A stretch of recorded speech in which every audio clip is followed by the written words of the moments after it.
ننگے سر نماز پڑھنا کیسا ہے؟ کیا ننگے سر نماز پڑھنا جائز ہے کہ اندھیرے میں نماز پڑھنا جائز ہے؟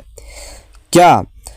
ناپاک کپڑے سے نماز پڑھنا جائز ہے؟ بسم اللہ الرحمن الرحیم۔ السلام علیکم ورحمۃ اللہ وبرکاتہ۔ محترم ناظرین، حضرت عبداللہ بن مسعود رضی اللہ تعالیٰ عنہ سے روایت ہے کہ انہوں نے کہا، حضور اقدس صلی اللہ علیہ وآلہ وسلم نے عشاء کی نماز ادا کی اور پھر حضرت عبداللہ بن مسعود رضی اللہ تعالیٰ عنہ کا ہاتھ پکڑا اور چلتے ہوئے بطحا کی طرف چلے گئے، اور پھر آپ صلی اللہ علیہ وآلہ وسلم نے حضرت عبداللہ بن مسعود رضی اللہ تعالیٰ عنہ کو بٹھایا اور ان کے گرد ایک دائرہ کھینچ دیا اور فرمایا، یہاں سے باہر نہ نکلنا یہاں تک کہ تمہارے پاس کچھ لوگ آئیں گے، تم ان سے کلام نہ کرنا اور وہ بھی تم سے کلام نہیں کریں گے۔ پھر آپ صلی اللہ علیہ وآلہ وسلم نے جدھر کا ارادہ فرمایا ادھر چلے گئے۔ اس دوران میں اپنے دائرہ میں بیٹھا رہا جبکہ کچھ لوگ میرے پاس آئے، گویا وہ اپنے بالوں اور جسموں کے اعتبار سے جٹ تھے نہ رہے، انہوں نے لباس پہنا ہوا تھا اور نہ ہی وہ برہنہ معلوم ہوتے تھے۔ وہ میری طرف آئے اور اس ختمہ دائرے کو پار نہ کر سکے۔ پھر حضور صلی اللہ علیہ وآلہ وسلم کی طرف چلے گئے یہاں تک کہ رات کا آخری حصہ آ گیا، وہ لوگ واپس نہ آئے۔ البتہ حضور اقدس صلی اللہ علیہ وآلہ وسلم میرے پاس تشریف لے آئے اس حال میں کہ میں بیٹھا ہوا تھا۔ پھر آپ نے مجھ سے فرمایا، میں رات بھر سے سویا نہیں ہوں۔ پھر حضور اقدس صلی اللہ علیہ وآلہ وسلم نے میرے پاس اس حصار میں داخل ہوئے اور میرے بے زانوں پر سر مبارک رکھ کر آرام فرمائے گئے۔ اب جب آرام فرماتے تو تیز سانسوں کی آوازیں آتی تھی۔ اس دوران میں جب بیٹھا ہوا تھا اور آپ صلی اللہ علیہ وآلہ وسلم میری زانوں پر سر مبارک رکھ کر آرام فرما رہے تھے، اس دوران سفید لباس میں ملبوس کچھ لوگ آئے۔ ان کے حسن و جمال کا عالم تو اللہ ہی بہتر جانتا ہے۔ ان کے آنے کی انتہا ہمارے پاس ان میں سے ایک گروہ حضور نبی کریم صلی اللہ علیہ وآلہ وسلم کے سر مبارک کی طرف کھڑا ہو گیا اور ایک گروہ آپ کے مبارک قدموں کی طرف آ کر کھڑا ہو گیا۔ پھر انہوں نے آپس میں کہا، میں نے آج تک کوئی ایسے نبی نہیں دیکھا جسے ان آیات اس نبی پر کوئی اس کی دونوں آنکھیں سو جاتی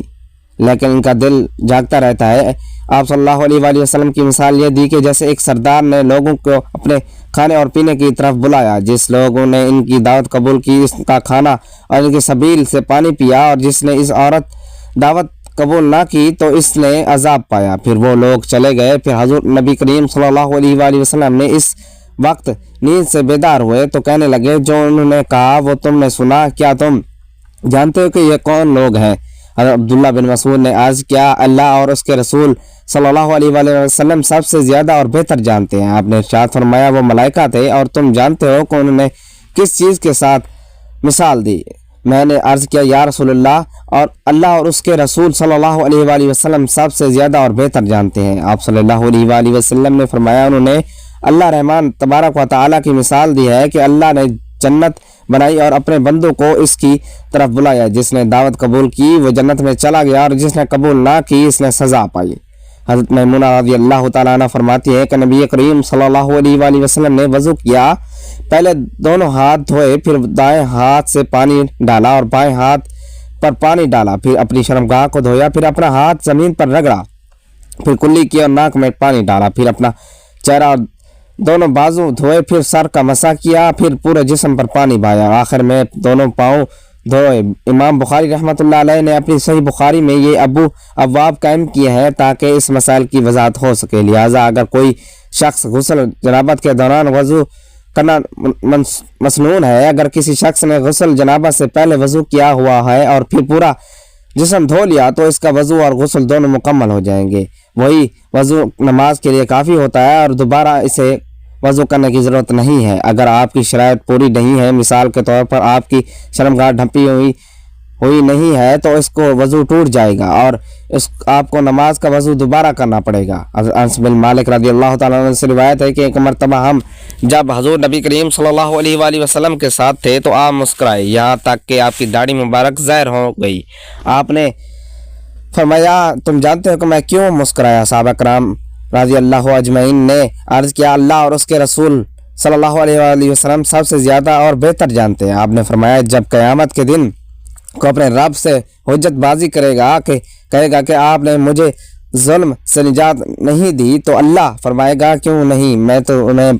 تو بندہ کہے گا صرف میرے جسم سے ہی گواہی لی جائے گی، تو اسے کہا جائے ٹھیک ہے آج کے دن تیرا جسم معتبر ہے، چنانچہ اس کے منہ پر مہر لگا دی جائے گی اور اس کی اعضاء سے کہا جائے گا کہ کلام کرو، وہ اس کے اعمال کے بارے میں سب کچھ بتائیں گے، پھر اس کے درمیان اور اس کے کلام کے درمیان رکاوٹ ہٹا دی جائے گی جو اس کے منہ پر لگی گئی تھی، تو اپنے اعضاء سے کہے گا تم غارت ہو، تمہیں تو بچانے کے لیے میں جھگڑ رہا تھا۔ حضرت انس بن مالک رضی اللہ تعالیٰ سے مرفوع روایت ہے کہ جس یکم رجب کو مغرب کی نماز کے بعد 20 رکعتیں پڑھی، ہر رکعت میں 100 سورۃ فاتحہ کے بیچ ایک مرتبہ سورۃ اخلاق پڑھی اور سلام پھیر دیا، پھر آپ صلی اللہ علیہ وآلہ وسلم نے فرمایا کیا تم جانتے ہو کہ اس کا کیا اجر ہے جو مجھے حضرت جبرائیل علیہ السلام نے آ کر بتایا؟ ہم نے عرض کیا اللہ اور اس کے رسول صلی اللہ علیہ وآلہ وسلم سب سے زیادہ بہتر جانتے ہیں۔ آپ صلی اللہ علیہ وآلہ وسلم نے فرمایا اللہ تعالیٰ اس کے جان کی، اس کے گھر والوں کی، اس کے بچوں کی حفاظت فرمائے گا اور اس سے قبر کے عذاب سے محفوظ رکھے گا اور اسے بغیر کسی حساب کے بجلی کی تیزی سے پل صراط سے گزار دے گا۔ نماز جیسے اہم مسئلے پر پورا احکام اور تفصیل کی وضاحت کرنی ضروری ہے۔ اگر کپڑے کم ہوں یا بدن کا کوئی حصہ ڈھانپنے میں مشکل آئے تو شریعت نے ایسے مسائل کو حل کرنے کے لیے کچھ احکامات نازل کیے ہیں۔ آپ نے جس صورتحال کی طرف اشارہ کیا ہے، یعنی کپڑا تھوڑا ہو یا سطر کو پوری طرح سے ڈھانپنا ممکن نہ ہو، اس کا حکم اور تفصیل کچھ یوں ہے کہ کپڑے کا کم ہونا، اگر کسی کے پاس کپڑا کم ہو، مثلا صرف اتنا ہے کہ جسم کا ایک حصہ ڈھانپ سکے اور دوسرا ڈھانپ نہ سکے، تو اس صورت میں درجہ ذیل احکامات لاگو ہوں گے۔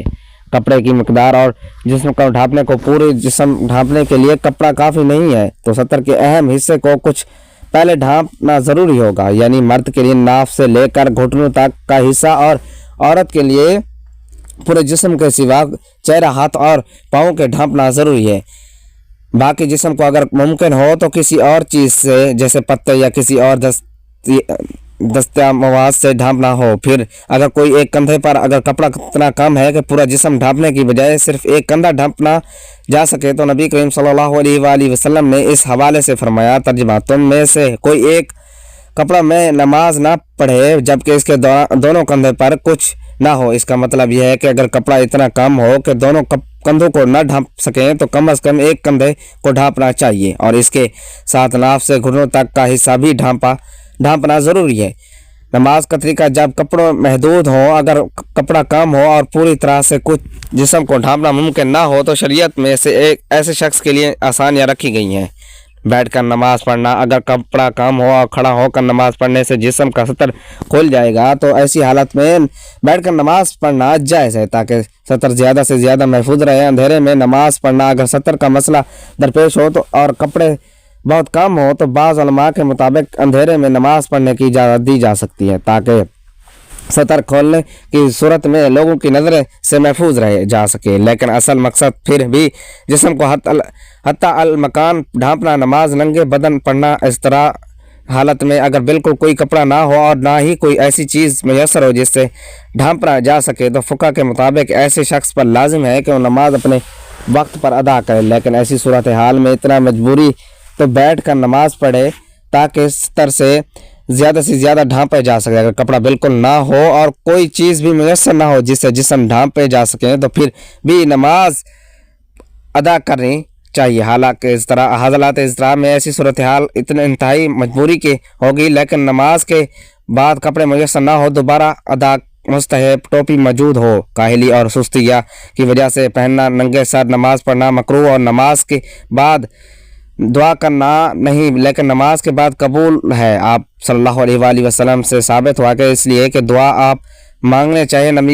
نبی مکرم صلی اللہ علیہ وآلہ وسلم نے ننگے سر نماز پڑھنے سے منع فرمایا۔ ناظرین کرام،